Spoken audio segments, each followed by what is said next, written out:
Salwar movie देखकर आरो starring toss, श्रुति पे हंसो and Prithviraj, directed by Prashant payable. Pushpa और केजीएफ जैसी जो एवरेज मसाला फिल्म्स हैं, क्या यही इंडियन सिनेमा का पीक है? डायनासोर आ गया, सब बर्बाद कर देगा, डायनासोर आ गया। साउथ सिनेमा जो कि 2015 के बाद पैन इंडिया में अपनी unique story telling, high production value, diverse genres and culturally rooted फिल्मों के लिए वर्ल्ड वाइड रिकॉग्निशन हासिल कर चुकी है। ओटीटी की रथ पे चढ़ के आज बैकवर्ड सिनेमा से मेन स्ट्रीम सिनेमा तक बन चुकी है। जेम्स कैमरून, क्रिस हेम्सवर्थ जैसे फिल्म मेकर्स एंड एक्टर्स से एप्रिसिएशन तक पा चुकी है। I just watched Triple R recently, and I thought the film was incredible.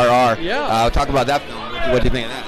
Well, I was honest. I was being honest with him at the time that I thought it was spectacular work, and it was great to see Indian cinema, you know, bursting out into the world stage. और जहां बॉलीवुड की एक blockbuster film का benchmark 250 to 300 crore हुआ करता था, south cinema ने उस बार को बाहुबली, केजीएफ, पुष्पा, कल्कि, आरआरआर जैसी फिल्मों से 1000 करोड़ पे जाके सेट कर दिया है। लेकिन अभी रिसेंटली बॉलीवुड के प्रोमिनेंट डायरेक्टर राकेश रोशन कहते हैं कि साउथ सिनेमा का गणित जल्द ही फटने वाला है, क्योंकि वो एक्सपेरिमेंट्स करने से डरते हैं। इससे पहले भी साउथ सिनेमा के जी भर के ट्रोलिंग की जाती रही है। पुष्पा और केजीएफ जैसी जो एवरेज मसाला फिल्म्स हैं, क्या यही इंडियन सिनेमा का पीक है? चलो, तुमने आदिपुरुष, कंगवा, कब्जा एक्सेट्रा को ट्रोल किया, अच्छा किया, लेकिन फिल्म्स लाइक सालार जिसकी वर्ल्ड बिल्डिंग फेनोमेनल थी, 30 से 40 कैरेक्टर्स को इंट्रोड्यूस किया गया था, उसे भी जमकर ट्रोल किया जाता है। तो एक बार फिर बैक टू बैक ब्लॉकबस्टर और कच्ची छाप फिल्में जैसे Sahu, Radheshyam and world best, very best, best of best, आदि पुरुष देने के बाद छपरियों के सुप्रीम लीडर सुल्तान छपरी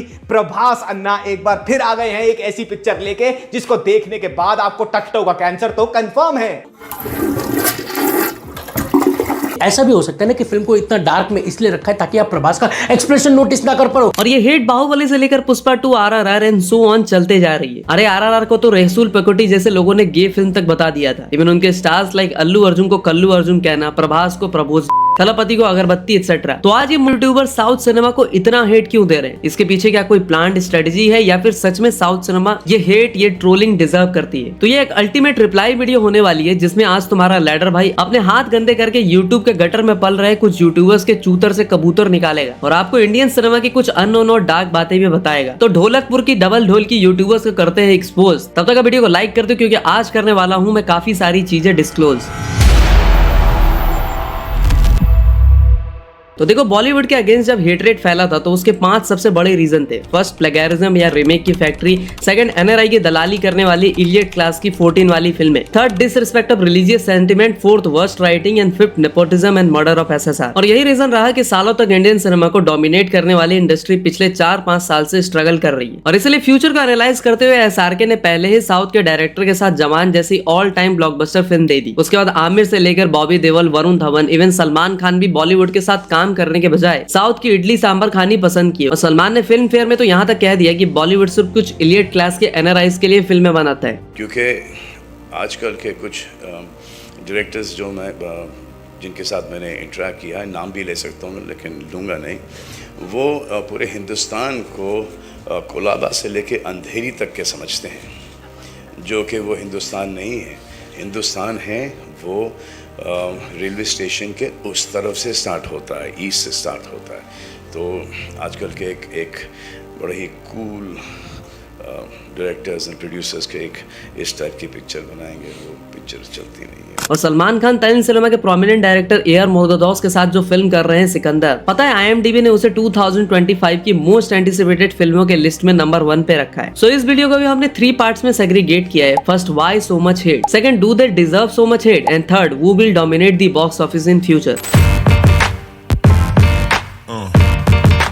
तो देखो, मूवी रिव्यूअर्स तक तो ठीक था, लेकिन ऑल ऑफ अ सडन मुझे दिखी एक ऐसी वीडियो जिस बंदे ने कुछ भी, लिटरली कुछ भी बकैती की है। अब इसे रिप्लाई देना इसलिए भी जरूरी बनता है क्योंकि बंदे की रीच 300 to 400 के ऑडियंस तक है। उसके बाद भी उसने ऐसी बातें की जो कि बिल्कुल ही अनएक्सपेक्टेड थी। अप्रॉक्स 13 मिनट की वीडियो है और वीडियो की शुरुआत में ही ये बंदा कहता है कि पुष्पा 2 की वजह से बॉलीवुड को लोग हेट कर रहे हैं। पुष्पा 2 की सक्सेस के बाद लोग बॉलीवुड को क्रिटिसाइज करने लगे हैं। तो देखो, हेट फैलाकर पैसे कमाना थोड़ा आसान होता है, लेकिन आज मैं आपको एक ऐसे ट्रेडिंग प्लेटफॉर्म के बारे में बताऊंगा जहां से आप एक अच्छा अच्छा खासा साइड इनकम जनरेट कर सकते हो। और वैसे भी यूट्यूब का सीपीएम इतना गिर गया है कि कई सारे क्रिएटर्स आपको मेंबरशिप लेने के लिए फोर्स कर रहे हैं। ऐसे में 3-4 हजार लगा के इस लेवल की थंबनेल एडिटिंग और बेस्ट कंटेंट में इसलिए प्रोवाइड कर पाता हूँ क्योंकि मैं बिनोमो जैसे ट्रेडिंग प्लेटफॉर्म से रोज एक अच्छा खासा साइड इनकम जनरेट कर लेता हूँ। इस प्लेटफॉर्म पे आपको डेमो अकाउंट भी मिलता है जहाँ से आप पहले 4, 5, 8, 10 जितना आपका मन करे ट्रेड करके सीख सकते हो। तो मैं आपको रियल अकाउंट से एक ट्रेड लेके दिखाता हूँ। यहाँ पे आप अलग अलग अमाउंट सेलेक्ट कर सकते हो। तो हम इस बार 4000 को सेलेक्ट करते हैं। हाँ, एक बार के लिए आप ग्राफ लाइन जरूर से चेक कर लेना ट्रेड लगाने से पहले। ओके, तो ग्राफ लाइन देखकर मुझे ऐसा लग रहा है कि अब ये नीचे जा सकता है। तो यहाँ पर मैं डाउन एरो लाल वाला बटन दबा देता हूँ। अरे ऊपर मत जाना यार, प्लीज ऊपर मत जाना। हाँ, एकदम नीचे आ जा, नीचे आ जा। परफेक्ट। तो जैसा कि आप देख सकते हो कि ग्राफ नीचे जा रहा है और फाइनली मैंने 4000 इन्वेस्ट करके 7280 जीत लिए। बिनोमो का यूजर इंटरफेस भी काफी इजी है। अगर आपको पैसे डिपॉजिट करने हैं तो बस डिपॉजिट पे जाना है। वहां पे आपको UPI, bank cards, e wallet, crypto वगैरह का ऑप्शंस मिल जाते हैं। पैसे विड्रॉ करना तो और भी आसान है। यहाँ पे जाना है, यहाँ पे आपको डिपॉजिट, विड्रॉल दोनों के ऑप्शन मिल जाएंगे। बट हमें विड्रॉल पे जाना है, वहां पे अमाउंट पुट करना है, पेमेंट मेथड सेलेक्ट करना है और बस आप इजिली अपने पैसे अपने बैंक अकाउंट में विड्रॉ कर सकते हो। तो इधर उधर के फालतू के ऐप के बजाय बिनोमो यूज करो क्योंकि बिनोमो एक ट्रस्टेड ट्रेडिंग प्लेटफॉर्म है। तो भाई अभी जाओ डिस्क्रिप्शन में दिए लिंक से डाउनलोड करो बिनोमो, ट्रेडिंग करो और आज से ही जनरेट करो खुद का एक साइड इनकम सोर्स। अब सीरियसली बॉलीवुड को लोग साउथ सिनेमा की वजह से ट्रोल कर रहे हैं। बॉलीवुड को हेट 2022 से पहले से मिलना स्टार्ट हो गया था, जब बॉलीवुड में मिस्टर परफेक्शनिस्ट कहे जाने वाले आमिर खान लाल सिंह चड्ढा जैसे रीमेक पर काम करते हैं, जबकि ओरिजिनल वाली फॉरेस्ट गम सबने देख रखी होती है। सेम गोज विद शाहिद की जर्सी, फिर विक्रम वेदा, शहजादा, अक्षय कुमार को तो फिल्म की सक्सेस से उतना ही फर्क पड़ने लगा था जितना पॉलिटिशियंस को इलेक्शन जीतने के बाद पब्लिक का होता है। इसलिए वो धड़ाधड़ लक्ष्मी बच्चन, पांडे, कठपुतली, सेल्फी, सरफिरा, खेल खेल में मतलब सारी की सारी रीमेक फिल्में छाप देते। इसे होता यह है कि उनकी मिशन रानीगंज और रक्षाबंधन जैसी फिल्मों को भी ऑडियंस रीमेक समझ के देखने ही नहीं जाती। हाँ, इसी बीच में कुछ रीमेक्स चल भी जाते हैं जैसे कि शैतान, दृश्यम 2 एक्सेट्रा, क्योंकि इन फिल्मों को हिंदी ऑडियंस ने अभी तक नहीं देखा था। ऊपर से बॉलीवुड के सो कॉल्ड कलाकार का एरोगेंस इतना कि भले ही इनकी फिल्में इनकी वजह से पिट रही हो लेकिन ये पब्लिक पे ही भड़क जाते थे। आप जा रहे हो ना फिल्म देखने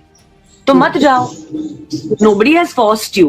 And if you don't like me, don't watch me. I can't help it. ऊपर से यही नहीं, ये लोग ऑडियंस को टेकिंग फॉर ग्रांटेड लेते थे। तापसी नुन्नू जैसी एक्ट्रेस कहती है कि हमें भी बॉयकॉट करो, बैन स्टॉप। आजकल तो ऐसा लग रहा है हमारी पिक्चर अगर बॉयकॉट नहीं करी तो will feel out of place. तो प्लीज बॉयकॉट करते ना हमारी पिक्चर भी करना थोड़ी बॉयकॉट। पब्लिक ने भी कहा कि ये ले बहन के ठंड, और तापसी के साथ लोग अनुराग कश्यप को भी लपेटे में ले लेते हैं। इन दोनों की फिल्म दोबारा ऐसी पिटती है कि अनुराग कश्यप दोबारा तापसी के साथ काम करने से तौबा तौबा कर लेते हैं। मेरा मुंह से निकल गई, मेरी जबान टूट गई यार। क्या कर रहा है? और यही नहीं, पब्लिक के रिलीजियस सेंटिमेंट को हमेशा से बॉलीवुड के कुछ फिल्म मेकर्स ने बिना मतलब हर्ट किया। अपनी वीडियो में आगे ये बंदा कहता है कि पुष्पा 2, केजीएफ जैसी एवरेज फिल्में इंडियन सिनेमा के पीक पे है। पुष्पा और केजीएफ जैसी जो एवरेज मसाला फिल्म्स हैं, क्या यही इंडियन सिनेमा का पीक है? क्या बोला तूने, एवरेज मसाला फिल्में? अरे चिल्लम चोर इंसान, आपने पठान, जवान, सुल्तान, गंजरी, दबंग, हैप्पी न्यू ईयर और स्पाई यूनिवर्स की टाइगर जिंदा है वॉर, ये सब तो आपको master class national award winning cinema लग रहा होगा। फिर तुम जानते भी हो किसके बाप से हफ्ता मांग रहे हो? इस पूरी सल्तनत का इकलौता राजकुमार है वो।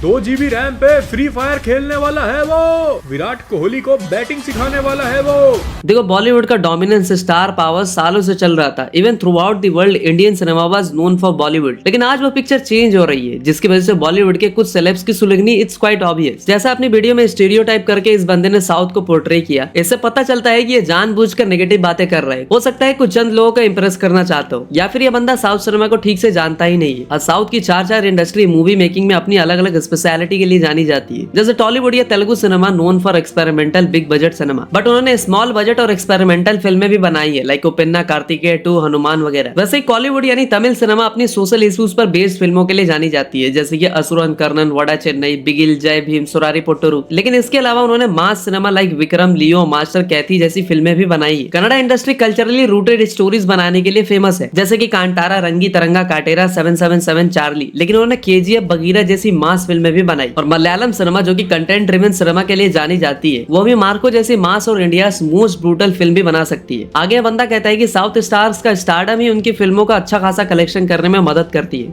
इन एक्टर्स के फैंस इन्हें किसी भी सिचुएशन में सपोर्ट करते हुए नजर आते हैं, इवन कुछ एक्टर्स के लिए तो मंदिर तक बनवा दिए गए हैं, लोग लिटरली उनकी वर्शिप करते हैं। फैंस का इनके लिए इतना सपोर्टिव होना इनकी एक बिलो एवरेज फिल्म को भी 400-500 करोड़ का बिजनेस इजीली करवा देता है। और तो भाई क्यों ना करे, साउथ के ऑलमोस्ट सारे ही स्टार्स रील और रियल लाइफ हीरोज हैं। जैसे कि चिरंजीवी जिन्होंने 1988 में चिरंजीवी चैरिटेबल ट्रस्ट ओपन किया था, जहां वो ब्लड डोनेशंस, आई डोनेशंस और कोविड के टाइम पर specially corona crisis charity establish की थी। रजनीकांत जैसे स्टार्स इसलिए डेमिगॉड नहीं है कि वो टप्पा मार के च्युइंगम खा लेते हैं या फिर स्वैग से सिगरेट जला लेते हैं, बल्कि उन्होंने लाखों लोगों की अलग अलग तरीके से हेल्प की है और वो लोग मरते दम तक उन्हें नहीं भूल सकते हैं। And same goes with Dhanush, Mahesh Babu, Surya, Mohanlal, Prabhas etcetera. Suppose किसी की आंखें नहीं है या फिर किसी इंसान को बहुत बड़ा ऑपरेशन कराना है जिसमें लाखों खर्चा आएगा, ऐसे में कोई फिल्म स्टार आकर अगर आपकी मदद कर दे तो वो आपकी और आपकी फैमिली के लिए किसी भगवान से कम नहीं होगा। वही बॉलीवुड में फैंस को कूटना, उन्हें गालियां देना, उनका फोन तोड़ देना, ये कोई नई बात नहीं है। आगे ये बंदा कहता है कि साउथ सिनेमा में फीमेल एक्टर्स को वो इंपॉर्टेंस नहीं मिली जो उन्हें मिलनी चाहिए थी। यानी अक्सर वुमेन को फिल्म्स में वो इंपॉर्टेंस नहीं मिलती जो उन्हें मिलनी चाहिए, और अगर कोई फीमेल लीड रोल में भी होती है तो उसका कैरेक्टर सिर्फ ग्लैमर और डांस तक लिमिटेड होता है, और डांस भी कोई ऐसा वैसा नहीं, सिर्फ चीप मूव्स तक। चलो एक बार के लिए इसकी बात मान भी लेते हैं, और ये तो हो गई मूवीज की बात, लेकिन पहले थोड़ी सी रियल लाइफ पर भी बात कर लेते हैं, जहां बॉलीवुड में फिल्म मेकर्स एक्ट्रेसेस को लेने के बजाय उनकी लेने में इंटरेस्टेड होते हैं। इसलिए बॉलीवुड में डेब्यू कर पाना किसी भी एक्ट्रेस के लिए इम्पॉसिबल सा हो जाता है, और शायद इसीलिए बॉलीवुड की काफी सारी एक्ट्रेसेस लैंग्वेज बैरियर होने के बावजूद पहले साउथ इंडस्ट्री में काम करती है, जिसमें अपनी ऐश्वर्या राय से लेकर प्रियंका चोपड़ा, कैटरीना, दीपिका, यामी गौतम, तापसी नुन्नू, रकुल प्रीत को भी काम देने वाली इंडस्ट्री साउथ ही थी, और रकुल प्रीत आज भी तेलुगु इंडस्ट्री को बॉलीवुड से बेटर बता चुकी है।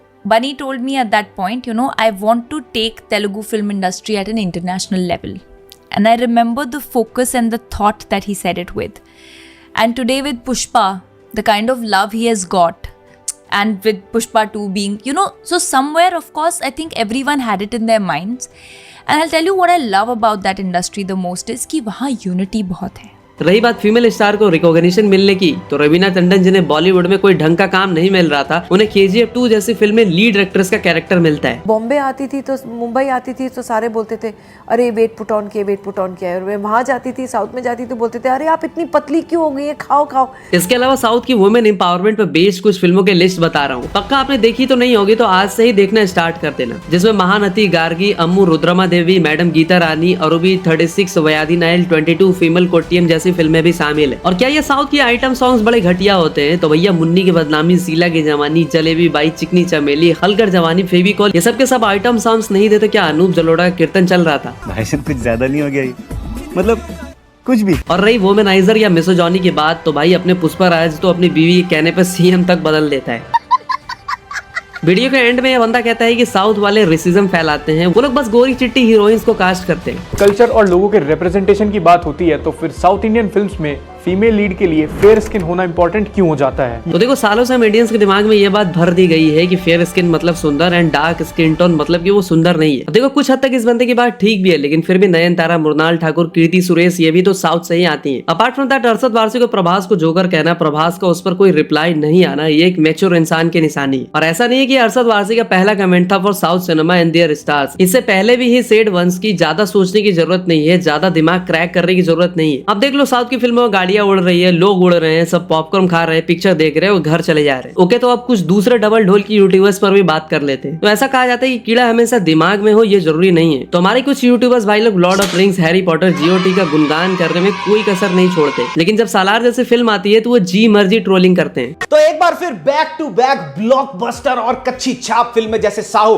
Radheshyam and world best, very best, best of best, आदि पुरुष देने के बाद छपरियों के सुप्रीम लीडर सुल्तान छपरी प्रभास अन्ना एक बार फिर आ गए हैं एक ऐसी पिक्चर लेके जिसको देखने के बाद आपको टट्टों का कैंसर तो कंफर्म है। अबे ये बहन ये जहां दिख जाता है ना मेरे को गुस्सा हो रहा था भाई। इसके अलावा हमारे सूरज भाई ने भी सालार को गंदा ट्रोल किया था। एनीवेज सालार मूवी को देखने के लिए सबसे पहले आप लोग को लगेगी 3 चीजें। पहला है टॉर्च। ये फिल्म है अंधेरी नगरी का राजा, बजे तो बाजा नहीं तो बेच के खाजा, क्योंकि पूरे फिल्म को आपको टॉर्च मार के देखना पड़ेगा। लेकिन ऐसा भी हो सकता है ना कि फिल्म को इतना डार्क में इसलिए रखा है ताकि आप प्रभास का एक्सप्रेशन नोटिस ना कर पाओ। दूसरा है आई ड्रॉप। फिल्म की सिनेमेटोग्राफी ऐसी है कि आपको बार बार आंखों में आई ड्रॉप डालना पड़ेगा। तीसरा है दिमाग, जो आपको घर पे छोड़कर आना पड़ेगा। कहीं ऐसा तो नहीं ना कि आपका दिमाग 24 घंटा घर पे ही रहता है, तभी आप सलार देखने आ गए। लेकिन बाद में उन्हें अपनी गलती समझ में आ गई और 1 साल बाद जाकर उन्होंने इसके लिए माफी भी मांग ली। तो आज मैंने शांति से अकेले में बैठ के सलार मूवी देखा हॉटस्टार पर, जिसको देखकर मैं इतना ही कहूंगा कि मेरा एक्सपीरियंस सलार को लेके ब्लडी हार्डकोर था। आई मीन ऑनेस्टली मैं ये सोच में पड़ गया कि प्रशांत नील ने जिस हिसाब से 2 दोस्तों की कहानी को खानसार की पॉलिटिक्स के साथ बिल्ड किया है, मैं एक्चुअली में हैरान हो गया हूं कि मैंने फिल्म का ये साइड क्यों नहीं देखा। लेकिन इतनी ज्यादा ट्रोलिंग के बाद भी प्रभास जहां चुप रहते हैं, तो वहीं पीजे जैसे यूट्यूबर को स्ट्राइक मिलती है बॉलीवुड से। तो हाल ही में सिकंदर का टीजर आया था, उसके ऊपर रिएक्ट किया, कुछ भी स्ट्रॉन्ग नहीं बोला, बस बोला कुछ नहीं था, मुझे पसंद नहीं आया। एंड उन्होंने वीडियो पे कॉपीराइट स्ट्राइक भेज दी, मेरी वीडियो टेक डाउन कर दी गई है। एंड टेक डाउन ठीक है, क्योंकि वीडियोस मेरी ब्लॉक हुई भी हैं पहले, एंड मैं माइंड नहीं करता, एंड मैं अपील भी नहीं करता कि छोड़ो, लेकिन स्ट्राइक भेज दिया आपने। स्ट्राइक, चैनल की हेल्थ खराब होती है। हाँ, तो अब बात करते हैं कि do they deserve so much hate. मुझे लगता है कि साउथ सिनेमा के लिए एक ऐसा नैरेटिव सेट करने का ट्राई किया जा रहा है कि अरे ये लोग सिर्फ मास मसाला एवरेज स्टोरी वाली फिल्में लेकर आते हैं, तो बॉलीवुड को किसी ने रोका है क्या? तो करना, परेशान हो गए हम लोग 2.5 साल से, ये भी परेशान हो गए, हम भी परेशान हो गए, करो फिर। वेल, आपने शायद नोटिस किया हो या नहीं, लेकिन क्लास सिनेमा पे हमेशा मास सिनेमा क्यों भारी पड़ती है पता है? एंड मास सिनेमा की ही इतनी बातें क्यों होती है? So it's all because of numbers at the end of the day. Unfortunately but ये सच है कि मास सिनेमा के सामने क्लास सिनेमा हमेशा नील डाउन कर देती है। आज बॉलीवुड में ही इरफान खान सर जैसे फाइनेंस्ट एक्टर ने कौन सी 500 करोड़ की फिल्म दे दी? नवाजुद्दीन, मनोज बाजपेयी, विजय राज, के मेनन, जयदीप अलावत, इनके जैसे काफी सारे फाइनेस्ट एक्टर्स प्रेजेंट है। लेकिन आपको लगता है कि ये लोग कभी क्लास सिनेमा डिलीवर करके 1000 करोड़ की फिल्म दे पाएंगे? नवाजुद्दीन जैसे एक्टर्स की फिल्म पड़े पड़े सड़ जाती है, ओटीटी वाले भी लेने से डिनाई कर देते हैं। अब सालों से स्ट्रगल कर रही मलयालम सिनेमा को फेव कब मिला? जब उन्होंने मार्को जैसी फिल्म बनाई। कन्नड़ा इंडस्ट्री जिसे हिंदी बेल्ट में ठीक से लोग जानते भी नहीं थे, वो केजीएफ जैसी फिल्म से वर्ल्ड वाइड पॉपुलर हो जाती है। और मनोज बाजपेयी जी ने भी बड़ी अच्छी बात कही थी एक्टर और स्टार के डिफरेंस को लेकर। कुछ एक फिल्में हमारी पसंद कर ली जाती है तो उसको एक्टर से लोग कहते हैं स्टार हो गया। स्टार कुछ और होता है, मैं आपको बताता हूँ स्टार क्या होता है। स्टार का आप काम देखने नहीं जाते हो, आप स्टार को देखने जाते हो। तो और स्टार जब घुसता है ना, लोग अपने कपड़े फाड़ते हैं, लोग अपने बाल नोचते हैं। ऐसा कुछ नहीं किया आप लोगों ने आज। और क्योंकि सिर्फ उसका जो होना, उसका जो प्रेजेंस है वो चमत्कारिक होता है। तो ये बात मान लो कि सिनेफाइल्स या सिनेमा लवर्स को भले ही आर्ट पसंद हो, उन्हें क्लास सिनेमा पसंद हो, लेकिन थिएटर की 800 to 1000 सीट्स तभी फुल हो पाती है जब मास सिनेमा स्क्रीन पे प्रेजेंट हो। और सालों से बॉलीवुड ऐसी कोई भी फिल्म डिलीवर नहीं कर पा रही थी, जिस अपॉर्चुनिटी का फायदा साउथ सिनेमा को मिला। और गोल्ड माइंस और ओटीटी ने भी पब्लिक को साउथ सिनेमा का फैन बना दिया। 1 साल में पहली बार ये ऐसी मूवी आई है, बहुत जबरदस्त फैंटास्टिक मूवी। बॉलीवुड खत्म, खत्म भाई, खत्म। काश ऐसा कोई करे। अब दूसरा कोई हीरो नहीं है आज, जो है अपना अल्लू अर्जुन है। इंडस्ट्री को कंपेयर किया जाए बॉलीवुड से तो क्या कहना? वो सब अपनी जगह पे है, ठीक है, सब अपने अपने जगह पे। बट साउथ अभी इसीलिए चल रही क्योंकि वो हम सबको कहीं ना कहीं कनेक्ट कर पा रही है, और हमें जो चाहिए साउथ हमें वही दे रही है। जहाँ बॉलीवुड में आज भी स्टार कल्चर चलता है, वहीं साउथ से सेतुपति, फहाद फाजिल, माधवन, शिवा कार्तिकेयन, गोपीचंद, इनके जैसे काफी सारे एक्टर्स को भी मौका दिया जाता है। तो क्वेश्चन ये आता है कि फ्यूचर में क्या साउथ बॉलीवुड को पूरी तरह से खा जाएगी, या फिर से साउथ सिनेमा का वही हाल होगा? अब देखो, कोई भी फिल्म इंडस्ट्री तभी डोमिनेट कर पाती है जहां विजनरी लोग हो, हार्ड वर्किंग एक्टिंग के लिए पैशनेट एक्टर्स हो, अच्छे राइटर्स हो, नए टैलेंट को मौका दिया जाए। इस पर वरुण धवन ने कहा था कि बॉलीवुड में कुछ स्टार्स उठने का नाम ही नहीं ले रहे। जितने भी लोग पावरफुल पोजीशंस में हैं, उनकी एक उम्र हो गई है। हिंदी फिल्म इंडस्ट्री में एक उम्र हो गई है, जो सबसे पावरफुल सिचुएशंस में है, जो रन करे, बहुत सालों से वही कर रहे हैं। They are only at the helm.